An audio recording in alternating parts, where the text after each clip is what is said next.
नमस्कार, मैं हूं आपके साथ कंचन भारद्वाज। स्वागत करती हूं आपका वन इंडिया हिंदी में।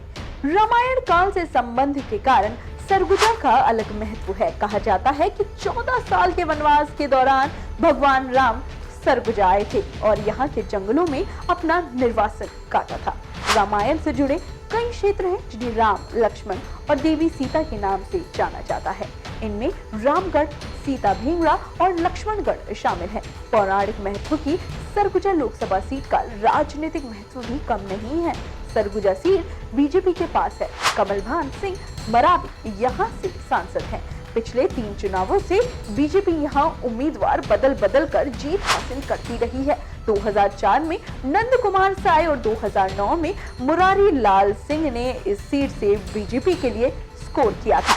बीते चुनाव में बीजेपी उम्मीदवार कमलभान को 49% से ज्यादा वोट मिले थे। उन्होंने अपने निकटतम प्रतिद्वंदी रामदेव तीखरी को करीब 1.5 लाख वोटों से हराया था। 2014 के लोकसभा चुनाव के दौरान इस लोकसभा सीट पर 12,98,000 के करीब मतदाता थे। इनमें महिला मतदाताओं की संख्या अधिक थी।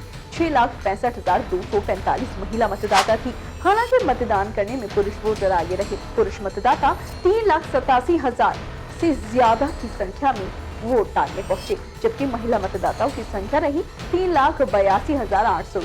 बीते लोकसभा चुनाव में इस सीट पर कुल 59% मतदान किया गया था। 1977 और 1989 को छोड़ दें तो कांग्रेस ने 1996 तक इस सीट को अपने पास रखा, मगर उसके बाद से केवल 1999 में ही कांग्रेस जीत दर्ज कर सकी, जब खेलसाय सिंह सांसद चुने गए।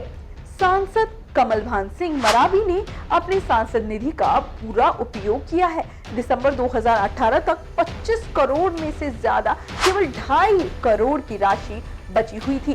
संसद में कमलभान की सक्रियता बहुत ज्यादा नहीं रही। 8 बार उन्होंने बहस में हिस्सा लिया। 34 सवाल उन्होंने सदन में पूछे। कोल एंड स्टील और रेलवे की कमेटियों के वो सदस्य भी रही हैं। सदन में उन्होंने कमलभान की उपस्थिति अगर बात की जाए 73% रिकॉर्ड की गई है। दूसरे सांसदों की उपस्थिति की तुलना में ये बहुत कम है।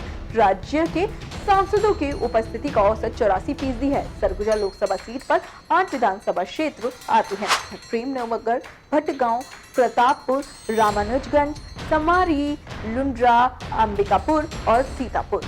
इस लोकसभा सीट की खासियत ये है कि 8 में से 5 सीटें एसटी के लिए आरक्षित है, यानी आदिवासियों के लिए सुरक्षित की गई हैं। इन सभी सीटों पर कांग्रेस का कब्जा है। माना जा सकता है कि 2019 में रामायण कालीन स्मृतियों से जुड़े सरगुजा में राजनीतिक महाभारत भीषण होने वाली है। विधानसभा चुनावों में जीत के बाद से कांग्रेस का उत्साह चरम पर है, तो बीजेपी सरगुजा सीट पर लगातार जीतने के कारण इससे स्वाभाविक रूप से अपना समझती है।